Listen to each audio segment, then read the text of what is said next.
The funeral invitation arrived on a Tuesday, nestled between electric bills and credit card offers.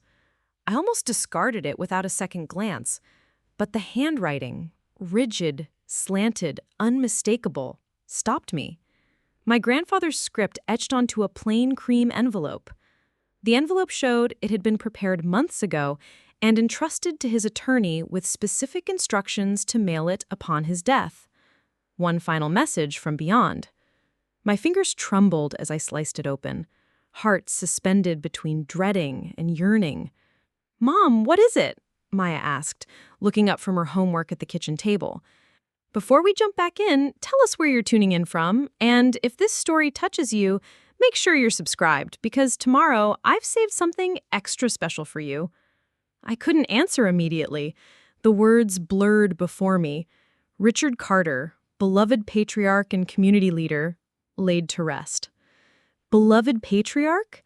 The phrase lodged in my throat like a shard of glass. This man had watched me leave his house with a bruised heart, a terrified 19-year-old, and a duffel bag of hastily packed clothes. He stood in the doorway, arms crossed, as I begged for understanding after telling him about my pregnancy. "You chose this path," he'd said, voice cold as January frost. "You deal with the consequences." The memory crashed over me like a tide I thought I'd learned to hold back.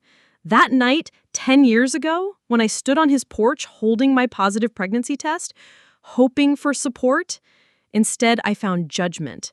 My boyfriend wasn't good enough for the Carter name, they said. The baby would be a scandal. I could either give it up or leave. I chose to leave. Now I was invited to mourn him, to stand beside the relatives who'd echoed his judgment, who'd erased me from family photos, who'd pretended I never existed.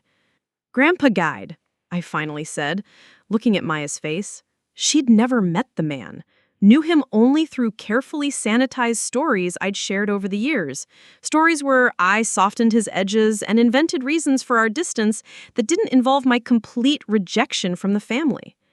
Maya's eyes, perceptive beyond her 16 years, studied mine. "Are we going?" The question hung between us. Going meant facing them all. Margaret with her performative grief, Daniel with his contemptuous stares, the aunts and cousins who'd chosen sides a decade ago. Going meant reopening wounds I'd spent years carefully suturing closed. "I don't know," I admitted, sinking into the chair beside her. "I don't know if I can face them." Maya covered my hand with hers, so much stronger now than the baby I'd carried when I fled that house, but somehow still anchoring me in moments when the past threatened to pull me under. "I think you should go," she said quietly. "Not for them, for you." I stared at her, this daughter who'd never known her grandfather, yet somehow possessed wisdom I still struggled to find. Her eyes reflected back a strength I'd tried to model through our hardest years, the nights I worked double shifts at the diner, the mornings I walked her to school before rushing to my second job at the office cleaning service, the times we ate cereal for dinner because it was all we could afford. "Maybe he left you something more than just regret, Mom. Maybe there's something you need to hear." I folded the invitation and pressed it between my palms, as if the paper might absorb the conflict churning inside me. For 10 years, I'd sent money through Clara Thompson, my mother's oldest friend and the only one who'd stayed in touch after I left. Clara had been the housekeeper at the Carter estate for 30 years, secretly maintaining connections between both parts of my fractured life. Monthly envelopes with enough to cover my grandfather's medications, utilities, little comforts. I never signed the notes, never asked for acknowledgement, but I'd never stopped being his granddaughter, even when he'd stopped being my grandfather. "We'll go," I decided, the words surprising me as they left my mouth. "We'll go, but we won't stay long." Maya nodded, relief softening her features. She returned to her homework while I sat motionless, the invitation burning between my fingers like a lit match. Tomorrow, I'd call my supervisor at the insurance office, ask for time off. Tonight, I'd figure out what to wear to bury the man who buried me first. The irony wasn't lost on me. After all these years of silence, Richard Carter would have the last word after all. The drive to Raleigh stretched longer than the 3 hours my GPS promised. Every mile marker felt like a step backward through time, each familiar landmark a ghost reaching out to remind me who I used to be. Maya dozed in the passenger seat, her face peaceful in the afternoon sun, completely unaware that we were driving toward the scene of my greatest heartbreak. When the Carter estate came into view, my breath caught. Nothing had changed. The white colonial sat unchanged behind its iron gates, the stone pillars and red brick as imposing as ever. Vines crept up the porch railings just as they had when I'd fled a decade earlier, and the circular drive curved around the same oak tree where I'd played as a child back when I still believed this house would always be home. Wow, Maya breathed, suddenly awake. You grew up here? Until I didn't, I said, parking among the other cars lining the street.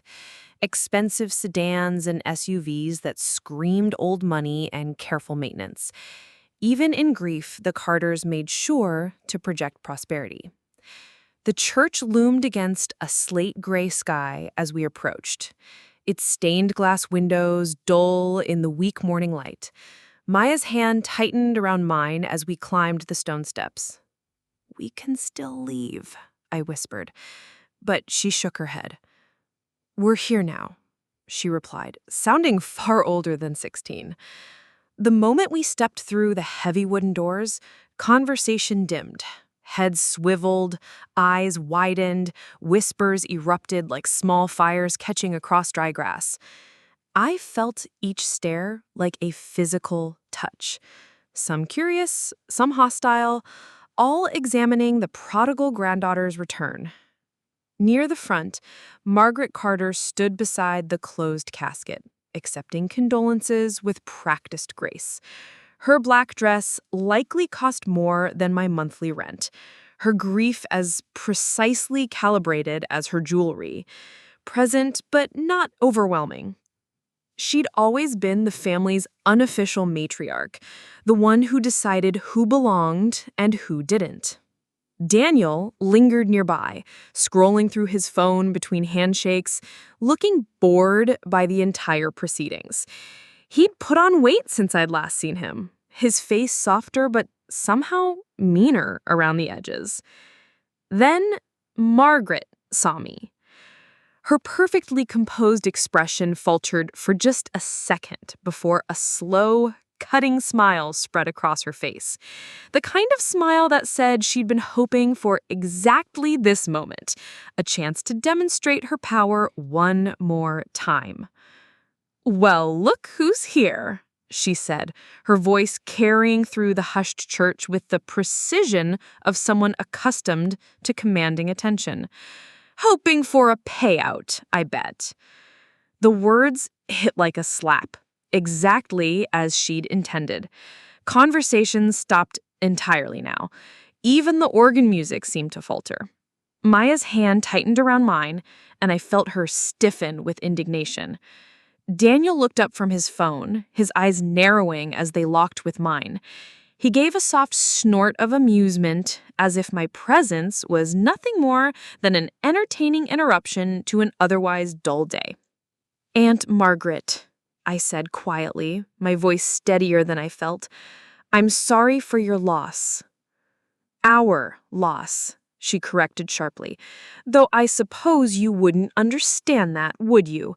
You made your feelings about this family quite clear years ago."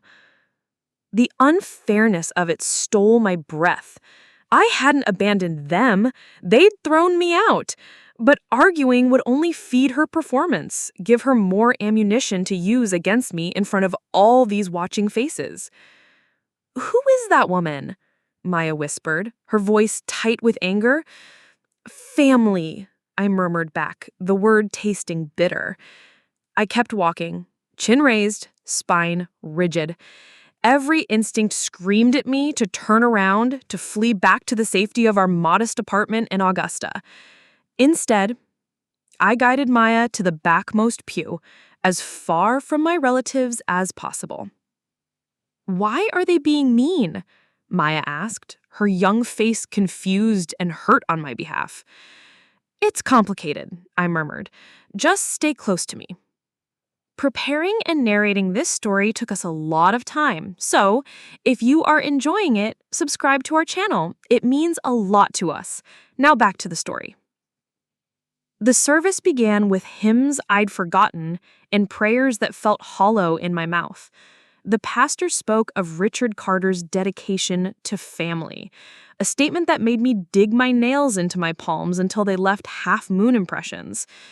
When he invited people to share memories, neighbors and colleagues stood to offer anecdotes about his generosity and wisdom. No one mentioned his third granddaughter. The narrative jumped from stories about Margaret and Daniel's devotion directly to his business accomplishments. I had been surgically removed from the family history, my existence redacted as cleanly as if I'd never been born. Maya noticed too. "Why isn't anyone talking about you?" she whispered. "Because, to them," I said quietly, "I was never here." After the service, we followed the procession to the Carter family estate, a place I'd sworn never to enter again. The gates stood open, welcoming mourners into the circular drive where I'd once learned to ride my bike, where I'd waited for my mother to pick me up from summer visits, back when divorce was the family's biggest scandal and I was still innocent enough to believe love conquered everything. Crossing the threshold felt like stepping into a time capsule. The familiar scent of lemon oil and old wood hit me first, then the steady tick of the grandfather clock in the front hall, then the weight of 100 memories I'd tried to bury. The crown molding remained exactly the same, the Persian rugs unchanged, even the crystal chandelier hanging with the same proud gleam I remembered from childhood. But it was the portraits lining the hallway that stopped me cold. Generation after generation of Carters gazed down from their gilded frames. Stern men in military uniforms, elegant women in pearls, children in Sunday best. I walked slowly past them all, searching for something I knew I wouldn't find. There, my grandfather was a young man beside my grandmother. There, my mother is a child, pigtails and a gap-toothed grin. My uncles in graduation caps, Margaret at her wedding, cousins I barely remembered. And absolutely nothing of me. "Mom," Maya said quietly, studying the wall with growing understanding, "where are your pictures?" The question hit harder than Margaret's public humiliation. "They took them down," I said, my voice barely a whisper, "after I left." It shouldn't have surprised me. I'd known they'd erased me from family gatherings, Christmas cards, the annual newsletter that went out to distant relatives. But seeing it here, in the house where I'd spent every summer of my childhood, where my height had once been marked in pencil on the kitchen doorframe, it was devastation in a way I hadn't prepared for. "That's not right," Maya said, her voice rising with the kind of righteous anger only teenagers could muster. "Keep your voice down," I warned, but it was too late. "Well, well," Margaret's voice carried across the room like cut glass. She approached with a small crowd of relatives trailing behind her, each wearing the same expression of polite curiosity, masking barely concealed hostility. "I see you've brought a guest." "This is my daughter, Maya." I stepped slightly in front of her in an instinctive gesture of protection. Margaret's eyes swept over Maya with the same calculating assessment I remembered from childhood, taking inventory, looking for weaknesses, deciding whether this person was worth her time or attention. "Your daughter," she repeated, the words carrying a weight of judgment that needed no further explanation. "How nice." Maya stepped around me, her chin lifted in a gesture that reminded me sharply of myself at that age. "Nice to meet you too," she said, her voice sugar-sweet with teenage sarcasm. "I love what you've done with the family photos. Very selective." A few relatives shifted uncomfortably. Someone coughed. Margaret's smile sharpened to a razor's edge. "Children should be seen and not heard," Margaret said, her tone icy. "Perhaps you could teach her some manners, Lena." "Perhaps you could show some," Maya shot back before I could stop her. The room went dead quiet. In the Carter family, children, especially children with questionable parentage, did not speak to their elders that way. The shock on their faces would have been comical if my heart hadn't been hammering so hard I thought it might burst. "Maya," I said quietly, but she was already stepping back. Her point made. From across the room, I caught sight of a familiar face. Clara Thompson stood in the doorway to the kitchen, her gray hair pulled back in the same neat bun she'd worn for decades. Her kind eyes meeting mine with a warmth that felt like sunlight after winter. She gave me the smallest nod. Acknowledgement, support, maybe even approval. "I think," said a new voice from behind us, "it's time we moved to the sitting room." We turned to see a man in a dark suit carrying a leather briefcase. His silver hair perfectly styled, his manner professional but not unkind. This had to be the attorney. "Mr. Green," Margaret said, her hostility instantly transformed into practiced charm. "We've been waiting." "Indeed," he said, his eyes moving briefly to me with something that might have been recognition. "Shall we begin?" As the crowd moved toward the sitting room, Maya fell into step beside me. "I don't like them," she said quietly. "You don't have to. We just have to get through this." But as we filed into the room where my grandfather's final wishes would be revealed, I couldn't shake the feeling that getting through this was about to become much more complicated than I had ever imagined. The sitting room fell into an uneasy silence as Mr. Green arranged his papers on the mahogany coffee table. Margaret positioned herself in the wingback chair that had always been my grandfather's favorite, claiming her spot as the presumed heir apparent. Daniel sprawled on the leather sofa with the casual entitlement of someone who'd never doubted his place in the world. The extended relatives filled the remaining chairs and lined the walls. Their whispers created a low hum of anticipation. Maya and I took seats near the back, close to the doorway, an unconscious positioning that left us ready to flee if necessary. I caught Clara's eye as she quietly entered with a tea service, her presence the only thing keeping me anchored in a room that felt increasingly hostile. Before we proceed with the formal reading, Mr. Green said, adjusting his glasses, Mr. Carter left specific instructions that I play a video message he recorded 3 months before his passing. Margaret's perfectly plucked eyebrows rose. A video? How theatrical. He was quite insistent, Mr. Green replied, setting up a tablet on the table where everyone could see. He wanted his words heard in his own voice. The screen flickered to life, and suddenly my grandfather was there, frailer than I remembered, his hair completely white now, but his eyes still sharp and penetrating. He sat in this very room, in the chair Margaret now occupied, and for a moment it felt like he might speak directly to her. Instead, his gaze seemed to find me across time and space. If you're watching this, then I'm gone, and it's time for truth. The room grew impossibly still. Even Daniel looked up from his phone. I've spent the last 10 years of my life living with the greatest regret a man can carry. The knowledge that I failed someone I should have protected. Lena, if you're there, I need you to know that sending you away was the greatest mistake of my life. I felt the blood drain from my face. Around the room, I could hear sharp intakes of breath, the rustle of clothing as people shifted uncomfortably. Margaret's knuckles went white where she gripped the armrests of the chair. I was a proud man, my grandfather continued, too proud to admit when I was wrong, too proud to see that you were exactly the kind of person this family needed, someone with real strength, real character. You faced an impossible situation with more grace than I ever showed you. The words I'd longed to hear for 10 years poured from the screen, each one landing like a physical touch. Maya's hand found mine, squeezing tight. Clara tells me you've been sending money, he said, and I saw several relatives turn to stare at me in shock. Every month, for years, making sure I had what I needed, for medicine, for comfort.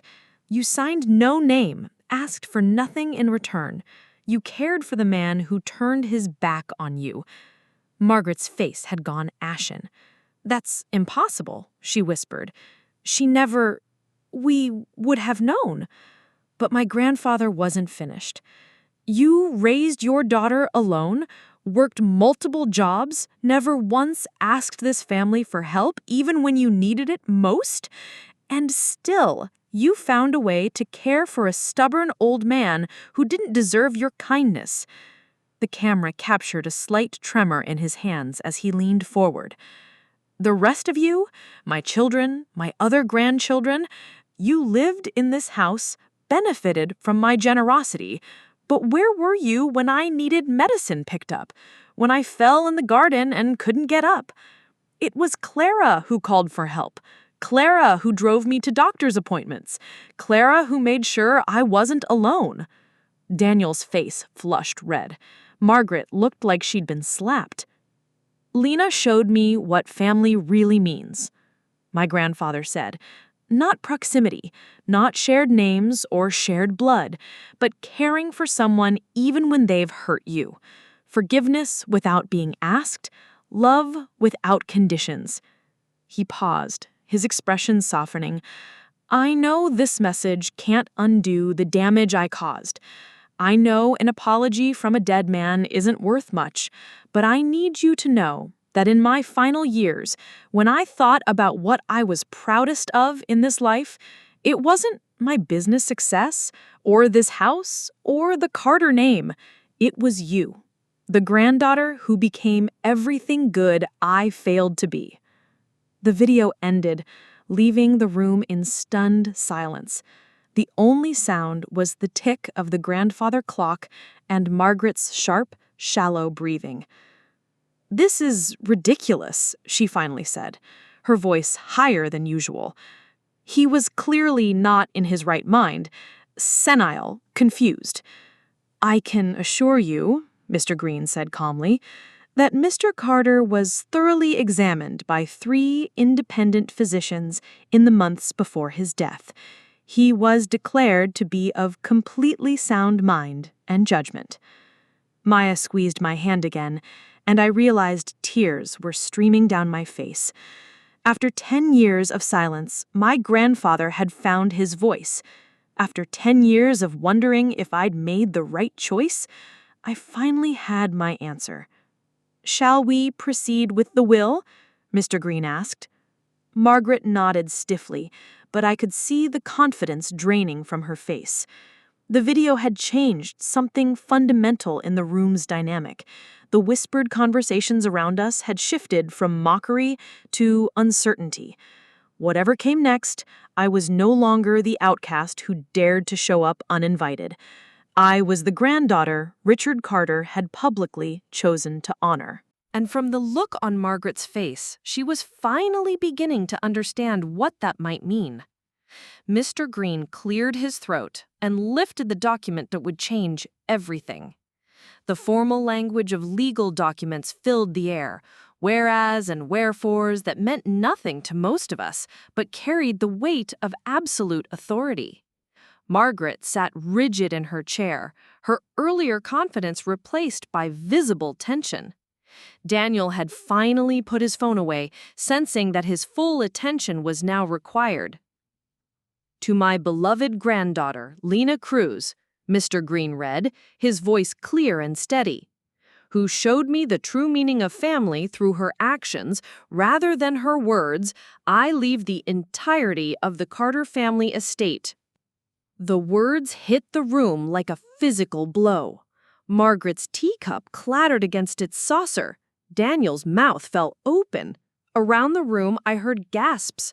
A few muttered, "Impossible," and one elderly cousin's shocked, "Sweet Jesus!" But Mr. Green wasn't finished. "This includes the house and all buildings, the 5 acres of land, all furnishings and contents, and the entirety of my liquid assets, currently valued at approximately $2.3 million. The number hung in the air like smoke. I couldn't process it, couldn't breathe. Maya's hand was the only thing keeping me grounded as the room spun around me. "However," Mr. Green continued, and the word cut through the chaos like a blade, This inheritance comes with specific stipulations that must be legally fulfilled. Margaret leaned forward, grasping for hope. Stipulations? The house must be converted into a shelter for single mothers within 6 months of probate completion. The shelter must operate for a minimum of 10 years, with all operational costs covered by the estate's liquid assets. Lena Cruz will serve as director and have full authority over its management and policies. The blood drained from Margaret's face. That's impossible! This is our home! We live here! Daniel's children grew up in these rooms! I understand this is difficult, Mr. Green said with professional sympathy. However, the will explicitly addresses the current residents. He turned the page. All family members currently residing on the property have 60 days from the reading of this will to relocate. The estate will provide a one-time relocation allowance of $50,000 per family unit to assist with this transition. You can't be serious, Daniel sputtered, finding his voice at last. We're supposed to just leave?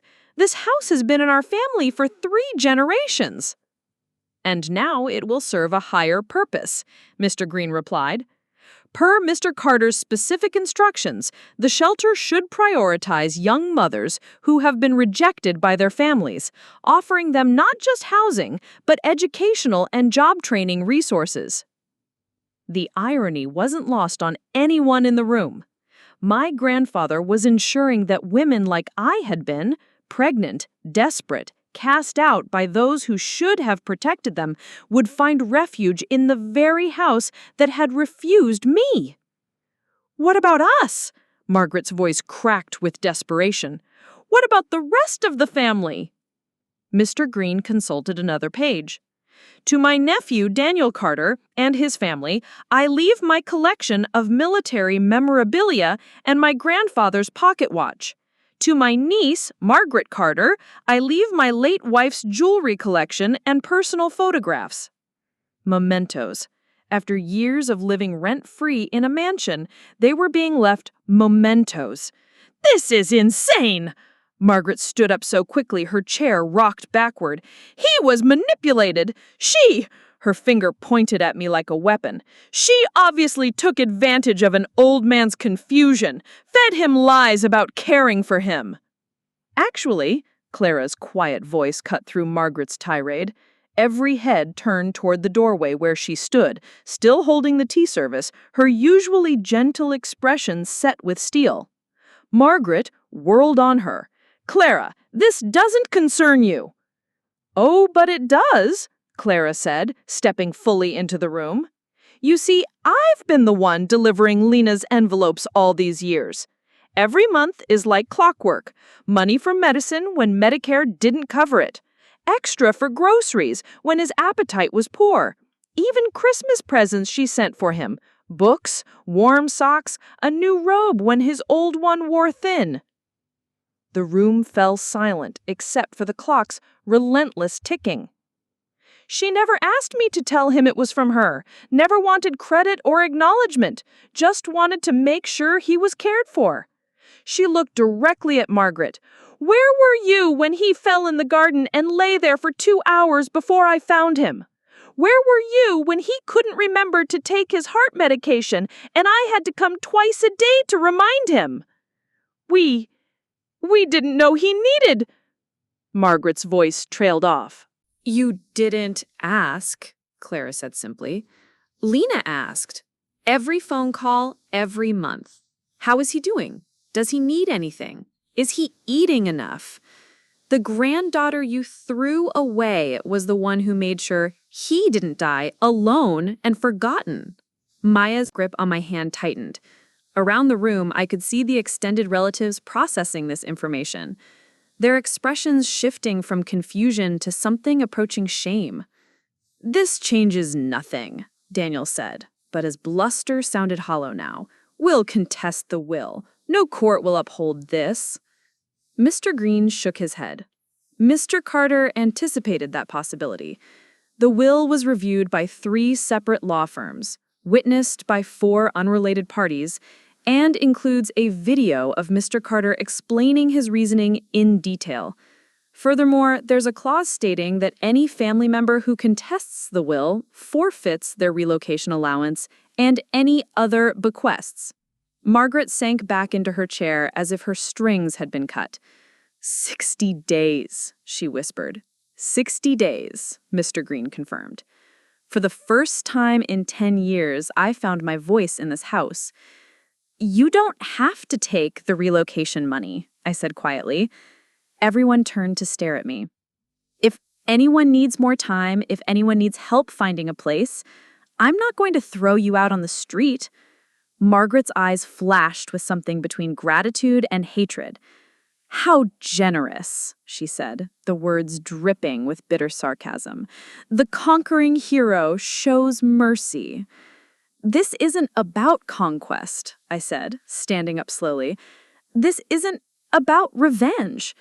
This is about giving other women the help I never had. I looked around the room at the faces of my relatives, some hostile, some confused, a few showing the first signs of understanding. Grandpa gave me something I never expected. Not just money or property, but the chance to turn this house into something better than it was. A place where scared young mothers won't have to choose between their families and their children. Margaret stood up, her dignity wrapped around her like armor. I hope you're satisfied. You've destroyed everything. No, I said softly. I'm going to build something new. As the relatives filed out in stunned silence, some awaiting my eyes, others nodding, acknowledging acknowledgement, I remained seated with Maya beside me. The house felt different already, less like a monument to past grievances and more like a foundation for future hope. Mr. Green packed his papers efficiently. I'll be in touch about the probate process. And, Miss Cruz, your grandfather would be very proud. After he left, it was just Maya, Clara, and me in the suddenly quiet room. You knew, didn't you, about the will? I asked Clara. She smiled. He asked my advice about the shelter idea. I told him it was perfect. She paused. I also told him you'd be scared to death of the responsibility, but that you'd do it anyway. That's who you are. Maya leaned against my shoulder. Mom, are we really going to live here? I looked around the room where I'd been erased from family photos, where I'd been judged and found wanting, where I'd learned that love could be conditional and cruel. No, sweetheart, I said. We're going to live somewhere much better. We're going to live in a home. The next morning arrived gray and drizzling, matching the mood that had settled over the Carter estate like a shroud. I had spent a sleepless night in a hotel room, staring at the ceiling and trying to process the magnitude of what had happened. Maya had fallen asleep easily, the resilience of youth carrying her through upheaval that left me reeling. When we returned to the house, we found Margaret and Daniel in the kitchen, surrounded by boxes and the debris of a family meeting that had clearly gotten heated. Margaret's usual perfect composure was gone.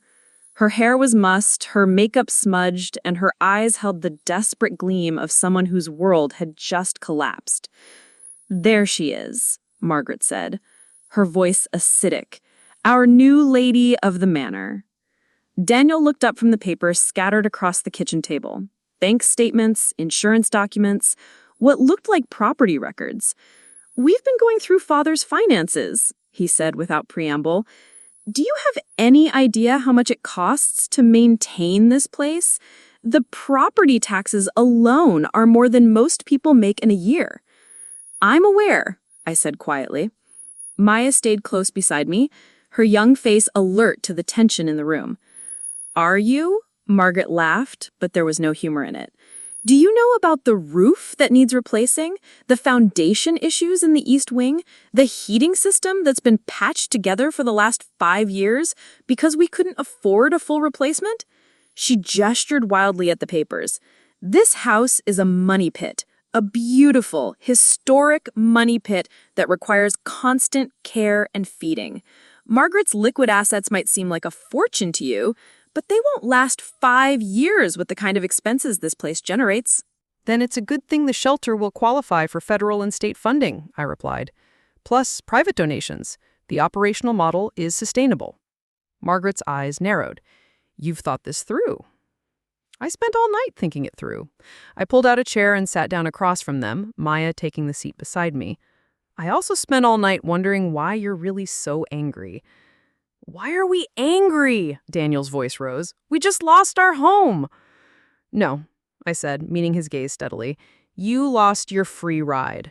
The words hung in the air like a challenge. Margaret's face flushed red, but Daniel went pale.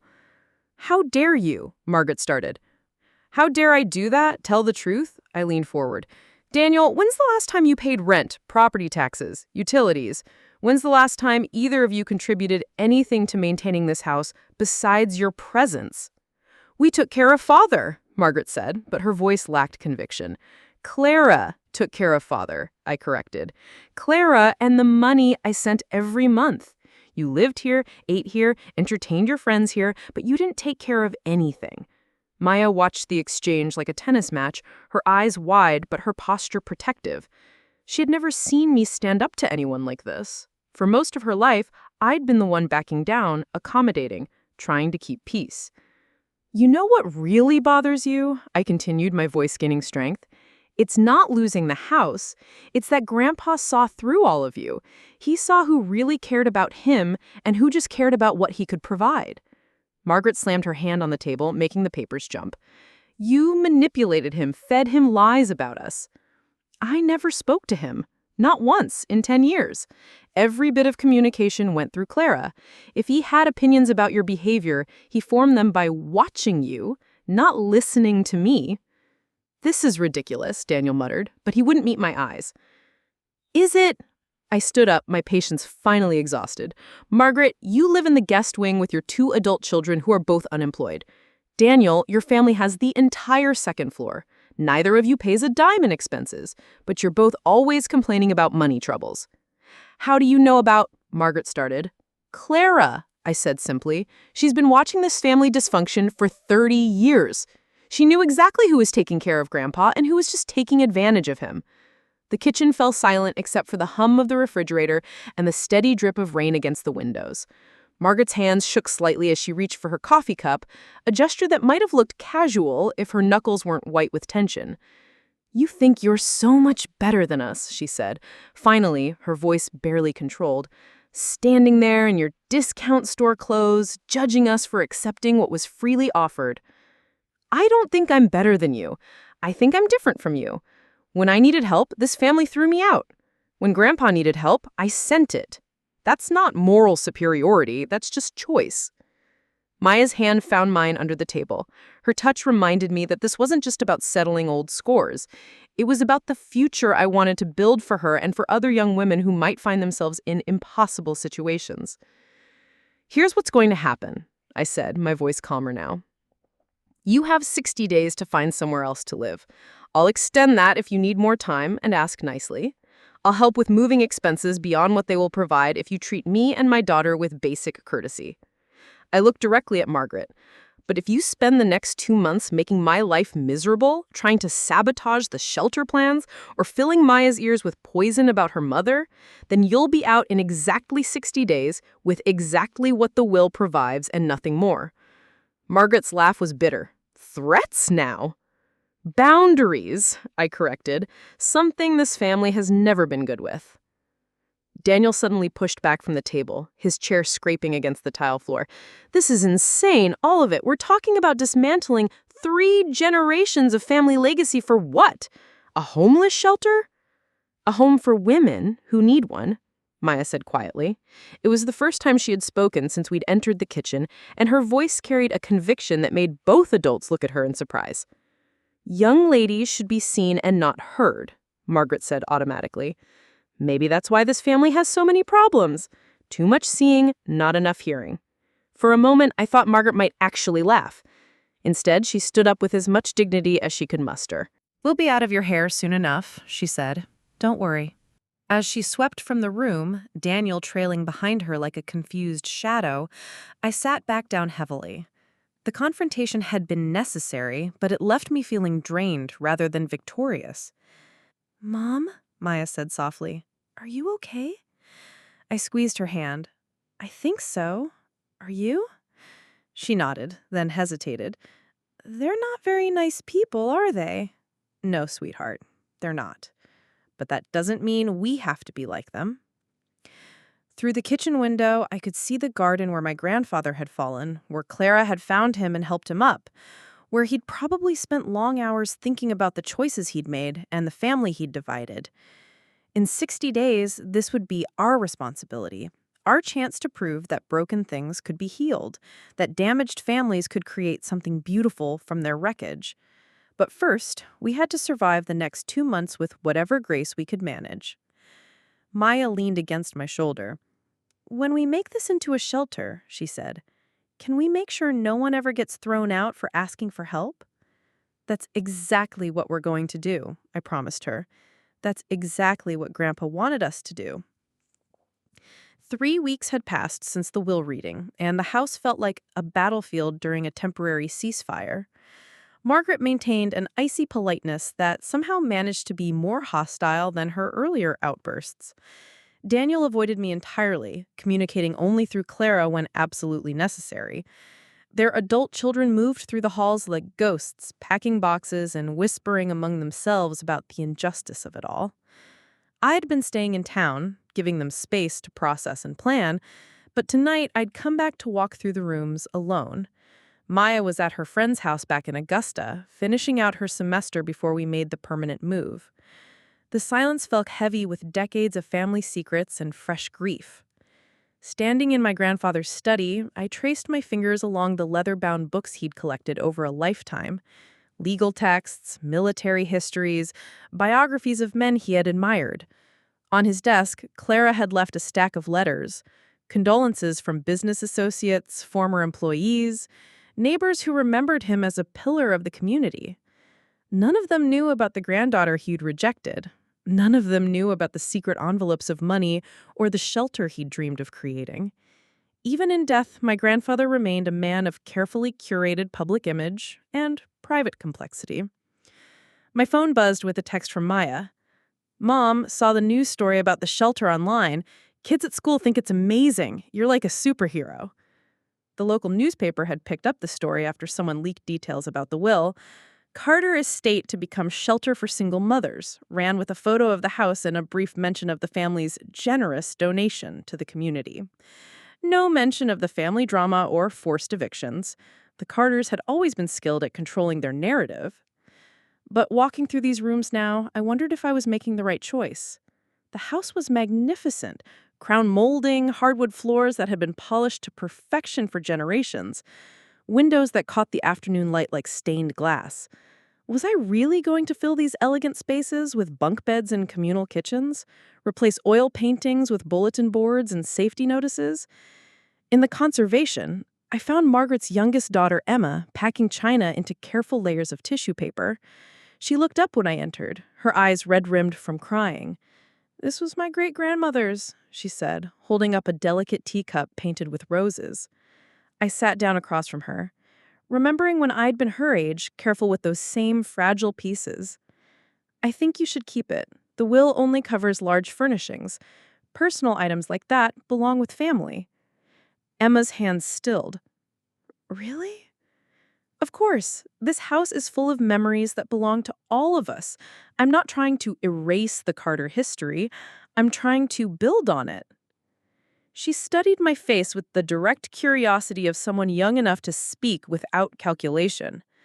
"Mom says you're doing this to hurt us, that you want revenge for what happened when you were younger." The honesty in her voice cut deeper than Margaret's accusations ever could. "What do you think?" She was quiet for a long moment, wrapping teacups with careful precision. "I think if you wanted revenge, you'd kick us out tomorrow instead of giving us time to find somewhere nice, and you wouldn't let us keep anything." Smart girl. Smarter than her mother, maybe. "I was 19 when I left here," I told her. "Pregnant, scared, with nowhere to go. I spent my first night in a women's shelter 3 towns over. a place that was overcrowded and underfunded, but it kept me and Maya safe when we had nothing. Emma stopped packing. Maya's the baby?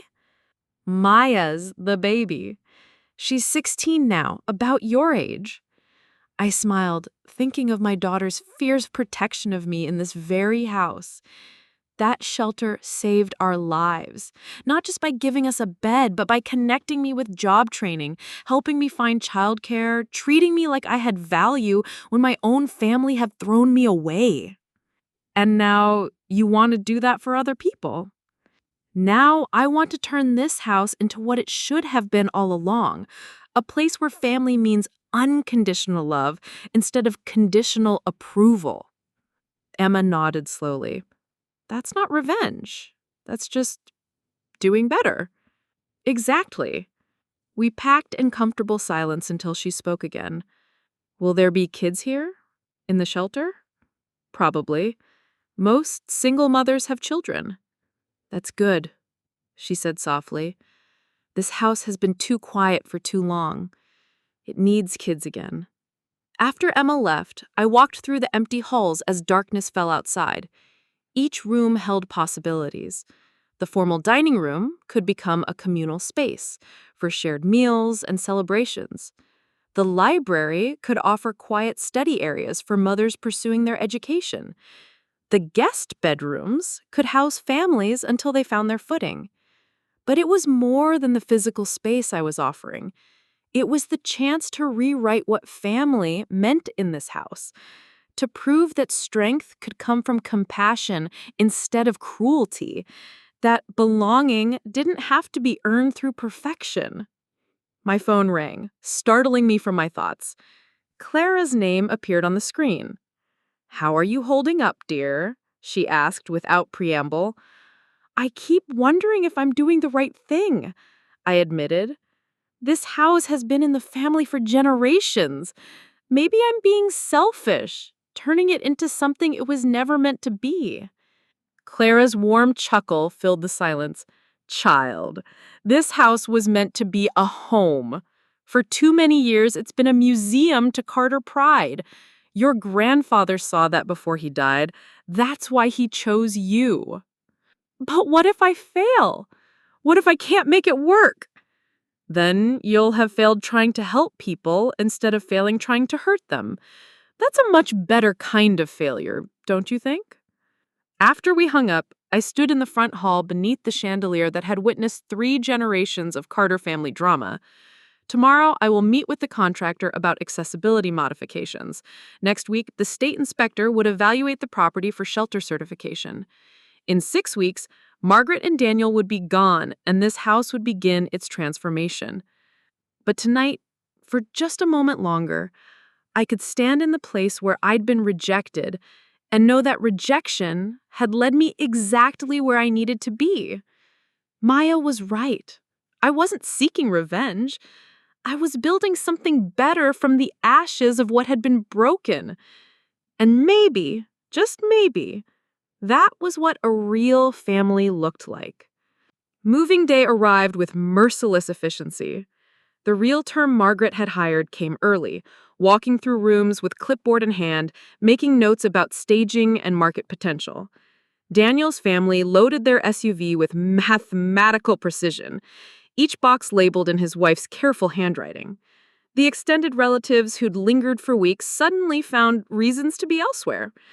But it was Margaret herself who commanded attention, directing the moving crew with the same imperious authority she'd always wielded in this house.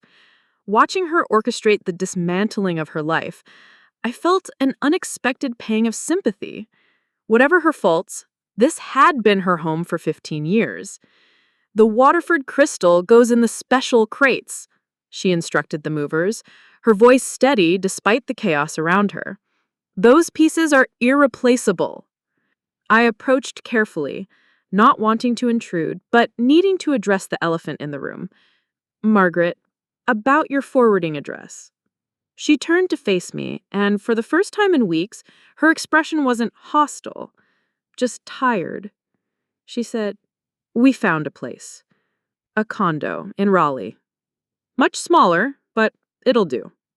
If you need more time, we don't. The words came out sharper than she probably intended. She softened slightly. Thank you, but we don't. Around us, the house was being systematically emptied of everything that made it theirs. Furniture wrapped in moving blankets, artwork carefully created, personal effects disappearing. Into labeled boxes. It struck me that this was exactly what I'd done 10 years ago, except I'd had one duffel bag instead of a professional moving crew. Daniel emerged from his father's study carrying a box of military memorabilia, medals, photographs, his grandfather's service pistol in its felt-lined case. His face was grim, but when he saw me watching, he stopped. "For what it's worth," he said quietly, "I understand why he did it. The will, I mean. We weren't the family he needed at the end." It was the closest thing to an apology I was likely to get from him. He loved you. All of you. That never changed. Daniel nodded, hefting the box. I know. That's what makes it worse. By afternoon, the house felt hollow with absence. Rooms that had been crowded with furniture now echoed with footsteps. The moving trucks pulled away loaded with decades of accumulated life, leaving behind only the items that would stay. The grandfather clock, the dining room table, a few pieces Margaret had decided were too cumbersome for condo living. Clara bustled through the empty rooms with cleaning supplies, muttering about dust and overlooked corners. 40 years of living and they never once cleaned behind the refrigerator? She said, wielding a mop with righteous indignation. You don't have to do all this, I told her. The renovation crew will handle deep cleaning. This house deserves better than to be handed over dirty. Besides, I've been cleaning up after Carter's for 30 years. Might as well finish the job properly. Maya arrived as the last of the relatives departed, her arms full of paint samples and fabric swatches. She'd thrown herself into the renovation planning with the enthusiasm of someone who'd never had the chance to design her own space. Mom, look! She spread the samples across the dining room table. Warm colors for the common areas, calming blues and greens for the bedrooms. The contractor says we can have the first floor ready in 6 weeks. I studied her careful notes, her research into trauma-informed design principles, her detailed budgets for everything from furniture to art supplies. When did my 16-year-old daughter become so wise about creating safe spaces? You've thought of everything, I said. Shh, I had help. She pulled out her laptop, showing me a video call screen where 3 women waved at me. Meet the advisory board. Advisory board? Sarah runs the women's shelter where we stayed when I was little. Remember her? Maria manages the transitional housing program downtown. And Janet is a social worker who specializes in family reunification. Maya beamed with pride. They've been helping me understand what services we should offer. I stared at my daughter, this young woman who'd taken my vague idea of honoring my grandfather's wishes and turned it into a comprehensive plan for actually helping people. Maya, this is incredible. It's what you would have done, she said simply. I just did it faster because I'm not afraid of asking for help. The words hit me like a gentle rebuke. She was right. I'd spent so many years proving I could handle everything alone that I'd forgotten the power of community, of reaching out, of letting others contribute their expertise to something bigger than myself. There's something else, Maya said, suddenly nervous. The newspaper wants to do a follow-up story about the shelter opening, but also about what happened before. Our story. Maya, no. I don't want you dragged into that kind of publicity. It's not being dragged if I choose it, she said quietly. Don't you think other teenagers in similar situations might benefit from knowing they're not alone? That there can be happy endings? I looked around the empty house that would soon fill with new voices, new hopes, new beginnings. My daughter was asking to be part of something larger than our private pain, to transform our experience into a beacon for others. Only if you're absolutely sure, I said finally. I'm sure. She hugged me tight. This is our house now, Mom. Our chance to prove that families can heal instead of just hurt. As evening fell, the three of us, Maya, Clara, and I, sat in the empty living room eating takeout pizza off paper plates. Outside, the contractors' trucks were already arriving, ready to begin transformation at first light. Your grandfather would be so proud, Clara said, watching Maya sketch layout plans on a napkin. Not just of what you're building, but of who you've become. We've become, Maya corrected. All of us. This isn't just Mom's project anymore. She was right. Somewhere in the process of claiming my inheritance, I'd found something more valuable than money or property. I'd found a purpose that was bigger than my own healing. Family that had once rejected me was about to become a place where rejection ended and acceptance began. And tomorrow we will start building that dream into reality. The demolition crew arrived at dawn, their trucks rumbling up the circular drive like an invasion force armed with sledgehammers and hope. Maya had insisted on being here for the first swing. She wanted to see the moment when the house officially started its transformation from monument to refuge. Ready? The crew chief asked, gesturing toward the wall that separated the formal dining room from the kitchen. According to her plans, removing it would create an open community space where families could share meals and conversations. I looked at Maya, who nodded eagerly. Do it! The first blow echoed through the house like thunder. Plaster dust filled the air, and suddenly the wall that had stood for 70 years was just debris waiting to be hauled away. Maya whooped with delight, and even I couldn't suppress a grin. There was something deeply satisfying about watching the rigid formality of the Carter estate give way to something more welcoming. "One wall down," Maya said, making a check mark on her clipboard. 17 more to go. The renovation had become her obsession. She'd taken a gap year to oversee the project, much to the horror of her guidance counselor, who thought she should be focused on college applications. But Maya was learning more about architecture, social work, and project management than any classroom could teach her. "The bedroom modifications are ahead of schedule," she reported, consulting her notes. "We'll have 8 family suites ready by opening day, each with private bathrooms and small kitchenettes. The communal areas will be finished next week." I watched her navigate between contractors with the confidence of someone who'd found her calling. She'd even convinced the local community college to offer evening classes in the shelter's education wing, everything from GED completion to job training in healthcare and computer skills. "And the childcare space?" I asked. "Finished yesterday. Come see." She led me upstairs to what had once been Margaret's sitting room. The space had been transformed into a bright, cheerful nursery with soft play areas, educational toys, and a reading corner filled with picture books. Murals of forest animals decorated the walls, painted by local high school art students as a community service project. The state inspector loved it. We exceeded all the safety requirements, and the child development specialist said it's one of the best designed spaces she's ever seen. Through the window, I could see the garden, where Clara had started a vegetable plot.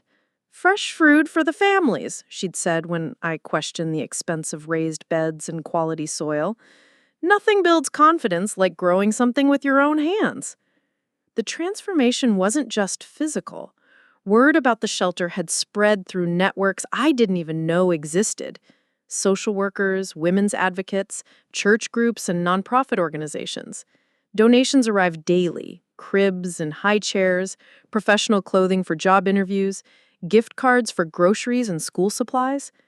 "Mrs. Cruz," one of the contractors, approached me with a question about electrical outlets in the computer lab, and I still felt a small jolt of surprise at being addressed with such respect in this house. For so many years, I'd been invisible here. Now I was the person everyone turned to for decisions. "Run additional power to the east wall," I told him.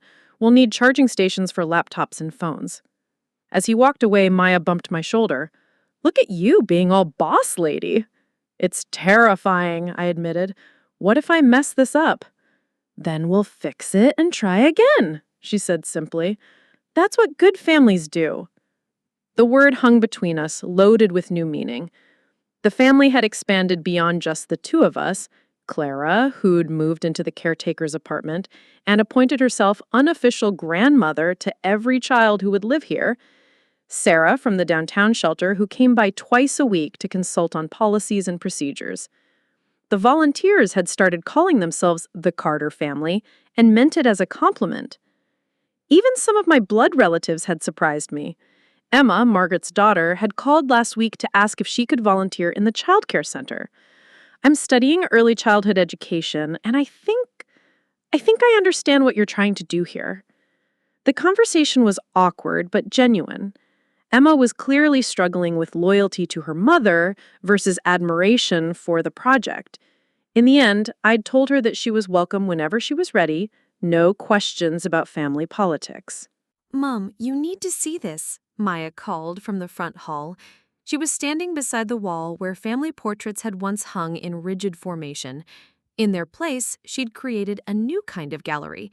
Photos of the renovation in progress, newspaper clippings about the shelter's mission, a timeline of services we'd provide, and at the center, a large frame containing my grandfather's last letter to me, the one Clara had found among his papers, written but never sent. My dear Lena, it read in his familiar handwriting. I was wrong about so many things, but mostly about what makes a family strong. You showed me that love isn't about blood or tradition or maintaining appearances. It's about showing up for people when they need you most, even when they fail to show up for you. I hope this house can become what you needed it to be, a place where no one is turned away from making difficult choices or facing impossible circumstances. Make it better than I ever did. Clara found it on his desk, Maya said softly. She thought you should have it. I stared at the letter, tears blurring my vision. Even in death, my grandfather was still surprising me, still finding ways to offer the acceptance I'd craved for so long. The first families move in next week, Maya said. Are you ready? I looked around the house that had once been a shrine to Carter perfection and was now becoming something infinitely more valuable, a home for people who needed one. The formal rooms had been transformed into spaces for healing and growth. The private suffering that had echoed through these halls for generations was being replaced by community and hope. I think I am, thanks to you. Maya grinned. Thanks to all of us. That's what family does. We make each other ready for whatever comes next. As the afternoon light streamed through windows that would soon frame new lives and new possibilities, I felt my grandfather's presence in the house one last time. Not the stern patriarch who'd rejected me, but the man who'd learned to see clearly in his final years and used his last breath to make things right. The house was ready. We were ready. And tomorrow, we would open our doors to families who needed what we'd learned to give, unconditional acceptance and the chance to start over. The Carter legacy would finally be something worth inheriting. The morning of the shelter's grand opening dawned crisp and clear, October sunlight streaming through windows that had been scrubbed until they gleamed. I stood in the front hall at 6 a.m., surveying the transformation that still took my breath away. Where portraits of stern-faced Carters had once hung, colorful artwork created by local children now decorated the walls. Paintings of houses with oversized doors and windows, families holding hands under rainbow skies, words like welcome and home spelled out in glittery letters. Maya appeared at the top of the staircase, already dressed and carrying her ever-present clipboard. At 17 now, she'd grown into her role as the shelter's youth coordinator, her gap year having turned into a calling that would shape her future career in social work. The catering truck just arrived, she announced, bounding down the stairs with barely contained excitement. Clara is directing them like a general commanding an army. I think she's more nervous than we are. Through the dining room doorway, I could see Clara indeed orchestrating the setup with military precision. Tables draped in crisp white linens, arrangements of late-season flowers from the garden, a banner reading, "Welcome Home," stretched across the mantelpiece where oil paintings of long-dead relatives had once presided. The first families? I asked, though I already knew the answer from Maya's beaming expression. Already here. The Johnsons moved into Suite 3 yesterday, Keisha and her 2 little boys. She cried when she saw the playroom. Maya's voice softened with the empathy that had become her trademark. She said it was the first time in 2 years she felt safe letting them be loud and happy. My throat tightened. We'd designed every space with intention, but nothing had prepared me for the emotional reality of watching families claim these rooms as their own. Keisha Johnson, 23 years old with a black eye that was finally fading, had arrived with nothing but a garbage bag of clothes and 2 frightened children. Now her boys were racing through the halls with the abandon of kids who finally had space to be kids. And the Garcias are in Suite 5. Maria's pregnant with her 3rd, and she keeps asking if she's allowed to use the washing machine whenever she wants, like it's too good to be true. It wasn't too good to be true. That was the point. For too long, this house had been a symbol of exclusion, of love that came with conditions and belonging that had to be earned. Now it stood for the opposite: radical acceptance, unconditional support, and the revolutionary idea that everyone deserved a place to call home. By 10 o'clock, the community had arrived in force. Mayor Richardson cut the ribbon with a ceremonial flourish, though the real celebration began when 3-year-old Marcus Johnson grabbed the trailing end and ran through the yard trailing red satin behind him like a cape. Local news crews captured the moment, but more importantly, neighbors who'd watched the transformation with curiosity now saw its purpose with their own eyes. "This is remarkable," said Dr. Patricia Wells, the county's Director of Social Services, as I gave her a tour of the facilities. The trauma-informed design, the integrated services, the focus on keeping families together. It's everything we've been trying to achieve, but rarely have the resources to implement. We paused in the Education Center, where evening GED classes would begin next week. Computers lined one wall, donated by local businesses that had rallied around the cause. A small library filled another corner, books chosen specifically to serve adults rebuilding their lives and children adjusting to new circumstances. "The sustainability model is what impresses me most," Dr. Wells continued. "Federal funding, state grants, private donations, plus the job training program that helps residents transition to self-sufficiency. You've created something that can actually last." I thought of my grandfather's final letter, his hope that the house could become what you needed it to be. He'd given me more than money or property. He'd given me the foundation to build something that would outlive us all.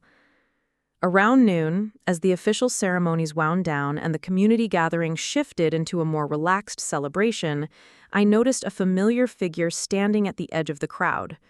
Margaret, dressed in a simple black dress, held a small wrapped package and appeared to be debating whether to approach. Maya spotted her too. "Is that—" "Yes." I watched my aunt for a moment, noting how she'd aged in the months since leaving the house.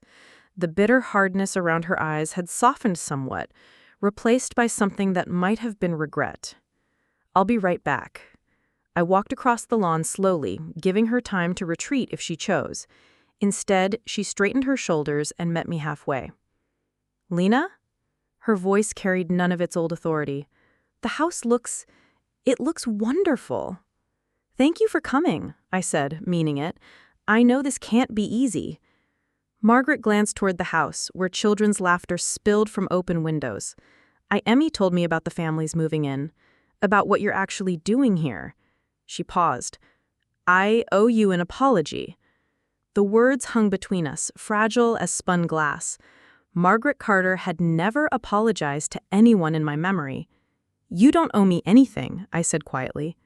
"Yes, I do." She held out the package. "This was your grandmother's. I should have given it to you years ago, but I was angry about so many things that had nothing to do with you." Inside the wrapping was a small leather journal, its pages filled with my grandmother's careful script. Recipes, household tips, and on the final pages, notes about her hopes for future generations. "I want the Carter women to know they are loved unconditionally. Love should never be something they have to earn or fear losing." One entry read, "She wrote that after you were born," Margaret said softly. "I found it when we were packing. She would have wanted you to have it." For a moment, neither of us spoke. Around us, the celebration continued.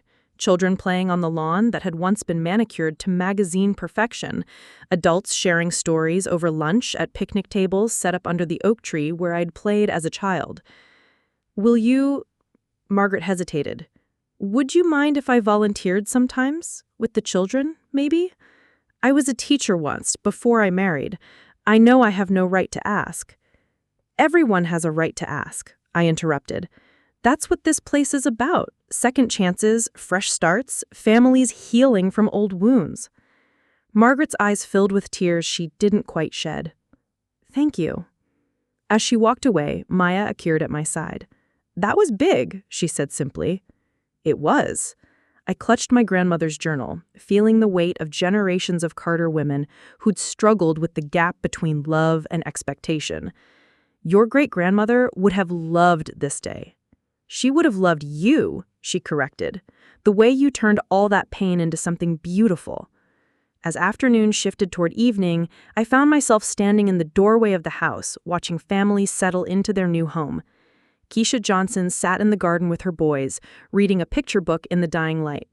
Maria Garcia folded laundry in the community room, her hand resting on her pregnant belly. In the kitchen, Clara taught a group of children how to make cookies, their small hands covered in flour and their faces bright with concentration. This was what family looked like. Not portraits on walls or bloodlines traced through generations, but people choosing to care for each other, to show up in moments of need, to create belonging where none had existed before. Maya leaned against the doorframe beside me. "So, what do you think? Did we do it?" I looked at the house that had rejected me and now welcomed everyone, at the daughter who'd grown into a force for change, at the community that had rallied around an idea of radical hospitality. We did something better. We built a home. In the distance, the church chimed 6 o'clock, marking the end of one day and the beginning of countless others. Tomorrow would bring new challenges, new families, new opportunities to prove that broken things could be made whole. But tonight, for the first time in my life, I stood in the Carter family home and knew exactly where I belonged. Right here, in the doorway between past and future, watching love multiply in rooms that had once been empty of everything that mattered. The house that said I didn't belong here had become a place where everyone belonged. And that, I realized, was exactly what redemption looked like. Up next, you've got 2 more standout stories right on your screen. If this one hit the mark, you won't want to pass these up. Just click and check them out. And don't forget to subscribe and turn on the notification bell so you don't miss any upload from us.